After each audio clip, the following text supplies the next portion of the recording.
Hi guys, welcome to class 8th social science book. तो आज हम चैप्टर 4 पढ़ेंगे सोशल साइंस का, जिसका नाम है एग्रीकल्चर। तो चैप्टर 4 एग्रीकल्चर पे हम पढ़ेंगे आज में types of what are the types of agriculture, कौन कौन सी एक्टिविटीज़ एग्रीकल्चर में इन्वॉल्व होती हैं और कौन कौन से मेजर क्रॉप्स हैं।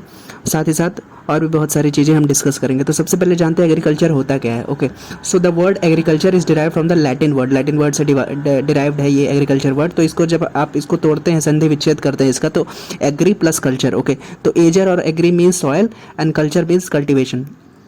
ओके, सो इसका मतलब है कि सॉइल के अंदर जो कल्टीवेशन करते हैं उसे हम एग्रीकल्चर कहते हैं। Okay, so the transformation of a plant, मतलब इसी पौधे से फिनिश्ड प्रोडक्ट अगर आपको बनाना है तो it involves 3 types of economic activities. तो उसमें primary activity, secondary activity, tertiary activity, ये एक एक करके हम जानेंगे। मतलब किसी पौधे को अगर फिनिश्ड प्रोडक्ट में आपको बनाना है फाइनली कंज्यूम करने के लिए, तो या कस्टमर तक पहुँचाने के लिए फार्मर से लेकर के, तो इसमें 3 एक्टिविटीज़ होंगी, प्राइमरी, सेकेंडरी, टर्शियरी। ओके, तो सबसे पहले एक्टिविटी जो होगी उसे हम कहेंगे primary activity. So primary activity is generally based on natural resources, extraction of natural resources and production of natural resources. Okay, so primary activity में minimum automation रहता है, automation उतना रहता नहीं है, जनरली ज़मीन से जुड़ी हुई चीज़ें रहती हैं। Okay, basically fishing, mining, agriculture, they are examples of primary activity.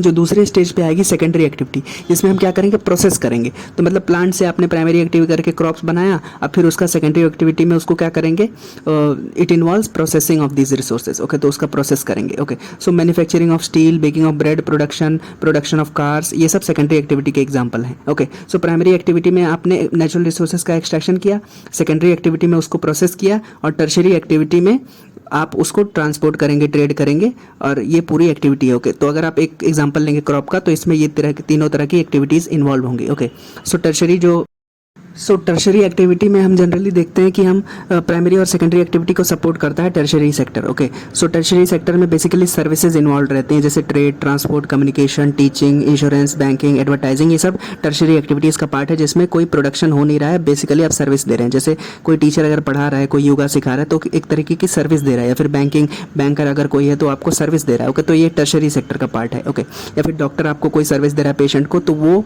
Tertiary activity का पार्ट आएगा। तो अगर आप कोई एक एग्जाम्पल लेते हैं, जैसे मैंने क्रॉप का एग्जांपल लिया, तो क्रॉप का ज़मीन से बनना और फिर उसके बाद में उसको प्रोसेस करना सेकेंडरी एक्टिविटी, पहला वाला प्राइमरी एक्टिविटी, और तीसरा जब वो कंज्यूमर तक पहुंचेगा ट्रेड और ट्रांसपोर्ट कम्युनिकेशन के द्वारा, तो वो टर्शरी एक्टिविटी उसमें इन्वॉल्व होगी। मतलब जो टर्शरी एक्टिविटी होती है वो प्राइमरी और सेकेंडरी एक्टिविटी को सपोर्ट करती है। ओके, और primary activity basically mining, agriculture, fishing, ज़मीन से जुड़ी चीज़ें होती हैं। सेकेंडरी एक्टिविटी में जैसे आप मैन्युफैक्चरिंग करते हैं ऑफ स्टील वगैरह, मैन्युफैक्चरिंग इंडस्ट्रीज़ का काम होता है, इसी वजह से सेकेंडरी सेक्टर को आप इंडस्ट्रियल सेक्टर भी कहते हैं। ओके, जो तीसरी एक्टिविटी है टर्शरी एक्टिविटी, जिसमें ट्रेड, ट्रांसपोर्ट, कम्युनिकेशन, ये सब होती है, इसे हम सर्विस सेक्टर भी कहते हैं या सर्विस एक्टिविटी भी कहते हैं। ओके, तो ये third stage of economic activity है हमारे देश के अंदर। ओके, अभी हम नेक्स्ट जानेंगे कि agriculture is a primary activity in our country. Okay, जैसे हम जानते हैं, तो एग्रीकल्चर में आप क्या करते हैं, तो we are growing fruits, vegetables, flowers, crops, rearing of livestock, मतलब जानवरों का भी पालन पोषण करते हैं, तो वो भी एग्रीकल्चर में पार्ट आएगा, एग्रीकल्चर का पार्ट होगा। ओके,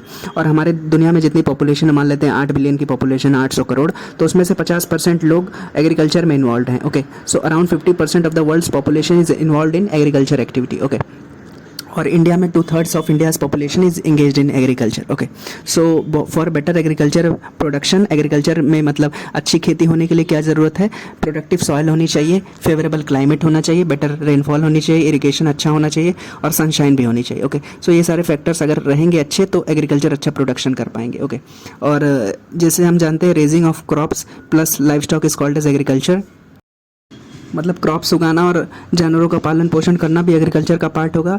और रियरिंग ऑफ सिल्क वॉर्म्स, इसे हम सेरीकल्चर कहते हैं।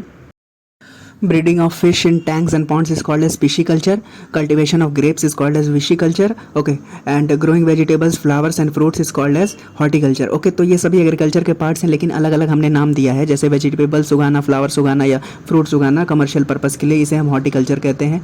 ओके, तो और विशीकल्चर मतलब कल्टीवेशन ऑफ ग्रेप्स, तो अलग अलग मतलब, या फिर अगर कोई मछली पालन करता है मछुआरा, तो उसे फिशीकल्चर कहेंगे, ब्रीडिंग ऑफ फिश। ओके, अभी हम नेक्स्ट जानेंगे फार्म सिस्टम क्या होता है। तो जब हम जानते हैं एग्रीकल्चर के बारे में, तो एक तरीके से एक सिंगुलर एक्टिविटी नहीं है, it is a whole system. Okay, तो ये एक सिंगुलर एक्टिविटी नहीं है agriculture. Okay, it is a whole system, farming system.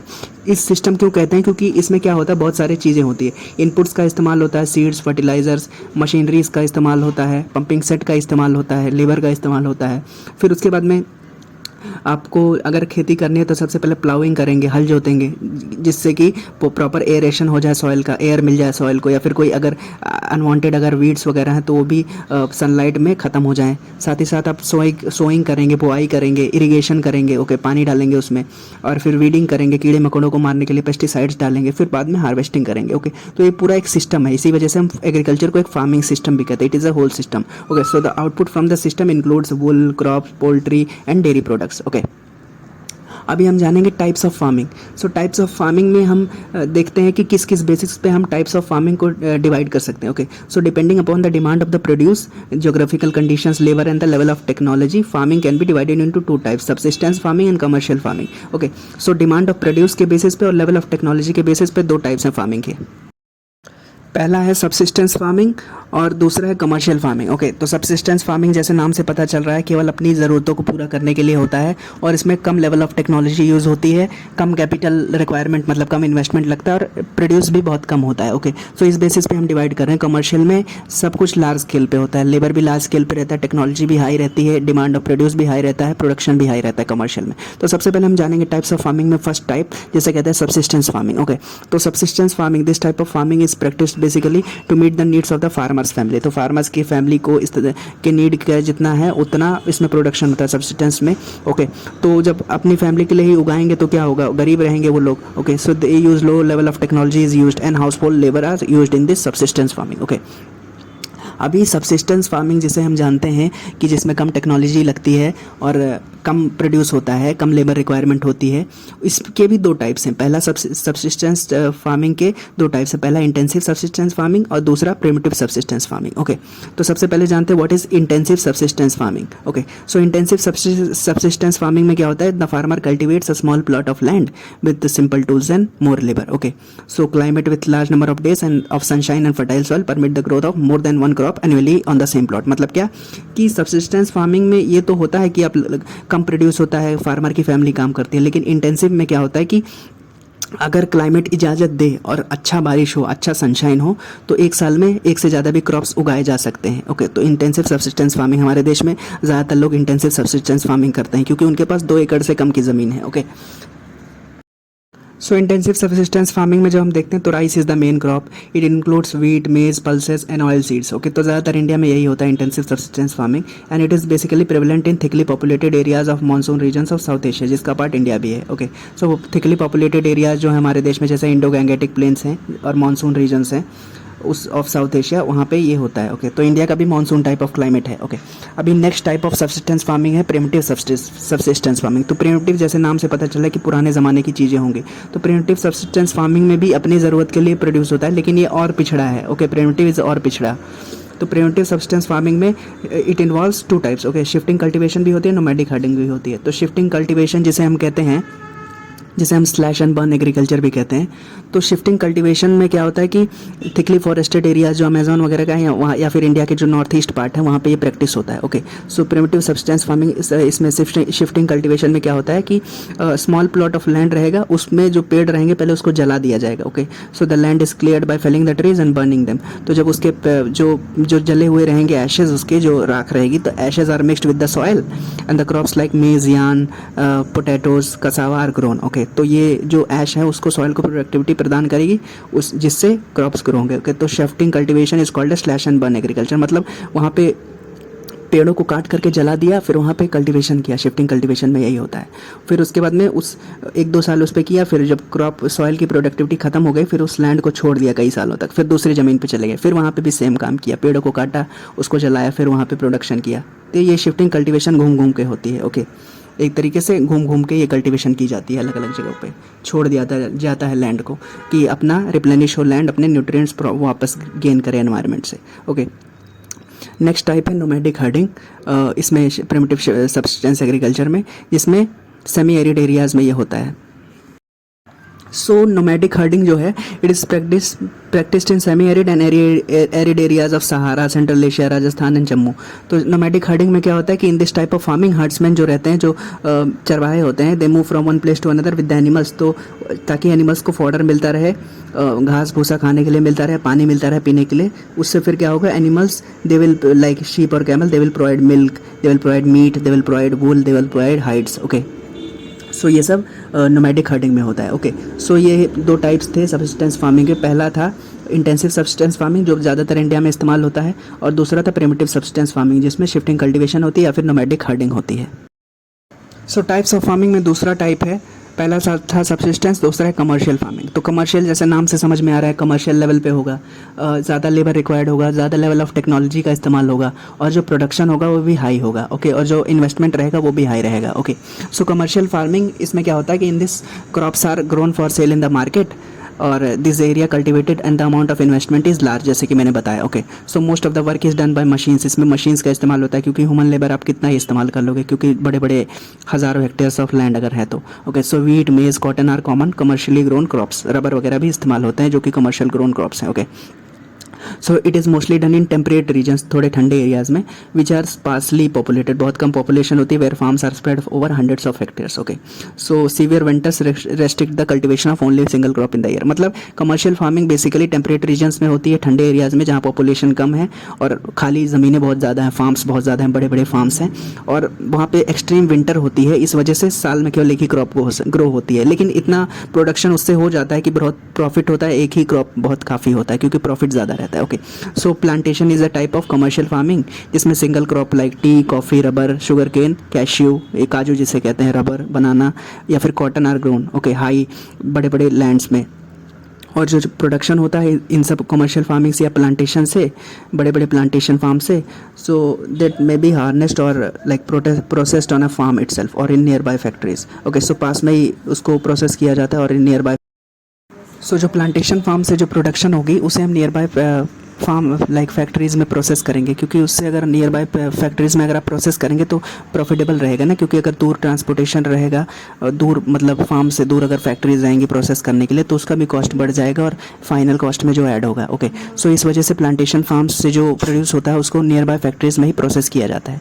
Next है जब हम पढ़ेंगे मिक्स्ड फार्मिंग। तो मिक्स्ड फार्मिंग जैसे नाम से पता चल रहा है कि इसमें एक से ज़्यादा चीज़ें होंगी। सो जब when the same land is used for growing food and also fodder crops and rearing livestock is called as mixed farming. तो मिक्स्ड फार्मिंग में क्या आप क्या होता है कि साथ ही साथ आप क्रॉप्स भी ग्रो कर रहे हैं और उसी ज़मीन का इस्तेमाल करके, उसके जो फॉडर है उसका इस्तेमाल करके जो जानवरों को भी पाल रहे हैं। ओके, और जानवरों से जो प्रोड्यूस हो रहा है जैसे काऊ डंग वगैरह उसको आप इस्तेमाल कर रहे हैं खाद के तौर पे खेत में। Okay, so it is give and take. तो मिक्स्ड फार्म में एक से ज़्यादा चीज़ें होती है, क्रॉप्स भी ग्रो होते हैं और लाइफ स्टॉक को भी रियर किया जाता है। ओके, अभी हम जानेंगे कि देश और दुनिया में कौन कौन से मेजर क्रॉप्स हैं। तो मेजर फूड क्रॉप्स है जैसे राइस है, वीट है, मेज़ है, मक्का जिसे कहते हैं, मिलेट्स है, और जूट और कॉटन फाइबर क्रॉप्स हैं। फाइबर क्रॉप्स जैसे कपड़े बनते हैं, जैसे जूट से कपड़े बनते हैं, झोले बनते हैं, कॉटन से भी कपड़े बनते हैं। ओके, और साथ ही साथ अलग टी और कॉफ़ी हैं जो कि बेवरेज क्रॉप्स हैं। Okay, so tea and coffee are beverage crops. Okay, मतलब पेय पदार्थ है ये। तो मेजर क्रॉप्स में हम सबसे पहले जानेंगे राइस के बारे में। तो राइस जैसे it is a staple diet for tropical and सब ट्रॉपिकल रीजन्स, मतलब कॉमन क्रॉप है, कॉमन डाइट है, हर रोज़ खाया जाता है। स्टेपल मतलब हर जगह यूज़ होता है। Okay, so it needs high temperature, high humidity and high rainfall. तो जो चावल है की खेती हमारे देश में वो जून जुलाई के महीने में होती है जब बारिश का समय होता है, और सितंबर या अक्टूबर में उसको हार्वेस्ट किया जाता है। ओके, क्यों किया जाता है? Because it requires high temperature. उस टाइम पे हाई टेम्परेचर रहता है, हाई ह्यूमिडिटी, हाई रेनफॉल रहता है, तो प्रोडक्शन में मदद होती है। Okay, so it grows best in alluvial clayey soil. Alluvial soil जो कि मोस्ट फर्टाइल सॉइल है, इंडो गैंगेटिक प्लेन्स में पाया जाता है ज़्यादातर तौर पे। एलुवियल सॉइल जो राइस के लिए अच्छा है, उत्तर प्रदेश, बिहार, इन सब रीजन्स में। और साथ ही साथ clayey soil, alluvial clayey soil जो रिटेन मॉइस्चर करता है, मॉइस्चर को रिटेन करता है ताकि क्रॉप्स को लाइक पानी मिल सके और मदद हो सके। Okay, so China leads in the production of rice followed by India. तो सबसे ज़्यादा प्रोडक्शन चावल का होता है चाइना में, उसके बाद में पूरी दुनिया में दूसरे नंबर पे इंडिया है। ओके, नेक्स्ट जो हम बात करेंगे मेजर क्रॉप की, जो कि वीट है। Okay, so wheat requires moderate temperature and rainfall during growing season and bright sunshine during time of harvest. तो गेहूं में बेसिकली कम पानी लगता है, चावल से कम पानी लगता है। तो wheat requires moderate temperature and rainfall during growing season, और जब गेहूं की बालियां होने लगती हैं, जब हार्वेस्ट का टाइम होता है, तब ब्राइट सनशाइन चाहिए ताकि गेहूँ पक सके। ओके, उसकी बालियाँ आ सकें। Okay, so it grows best in well drained loamy soil. तो wheat grows in loamy soil.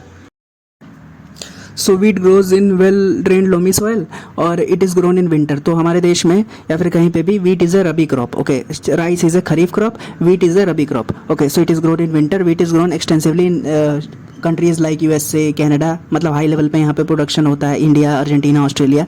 तो रशिया वगैरह में, यूक्रेन में सनफ्लावर वगैरह भी होता है, लेकिन उसका भी हम बात नहीं करेंगे, सनफ्लावर ऑयल वगैरह का, क्योंकि ये मेजर क्रॉप नहीं है।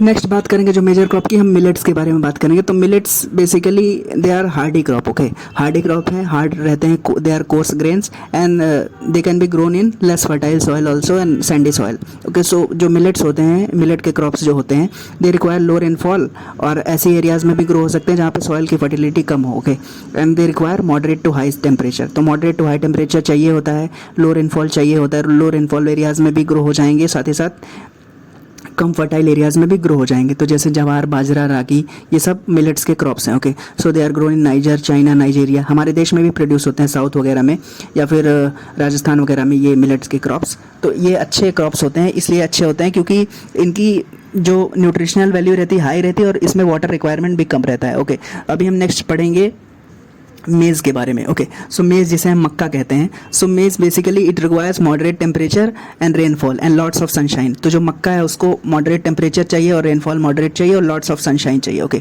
सो it grows best in well drain fertile soil and it is grown in India, North America, Russia and China etcetera. Okay, so इन सब देशों में ये मेज़ का कल्टिवेशन होता है। अभी हम नेक्स्ट पढ़ेंगे कॉटन के बारे में। So cotton basically it requires high temperature and light rainfall. तो कॉटन का काम लाइट रेनफॉल में भी कम चल जाएगा, मतलब कम रेनफॉल में भी उग जाएगा cotton. Okay, so it requires 210 days of at least 210 days of Frost free days, मतलब फ्रॉस्ट नहीं होना चाहिए, ब्राइट सनशाइन होना चाहिए फॉर इट्स ग्रोथ में उसकी मदद करेंगी।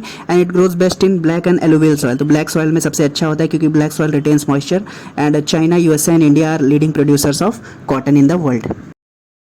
नेक्स्ट मेजर क्रॉप के बारे में हम पढ़ेंगे जिसे कहते हैं jute. Okay, so jute is basically called as golden fibre. इसे हम गोल्डन फाइबर कहते हैं। It is grows best in alluvial soil. It requires high temperature and heavy rainfall and humid climate. Okay, so jute और cotton को अगर हम compare करें तो cotton requires high temperature and like light rainfall, but jute requires high temperature and heavy rainfall. इससे आप compare कर सकते हैं क्योंकि दोनों फाइबर क्रॉप्स हैं ना, और they are like jute is basically grown in tropical areas and India and Bangladesh are leading producers of jute. Okay, so next हम जाएंगे बेवरेज क्रॉप्स पे जिसका नाम है टी और कॉफ़ी।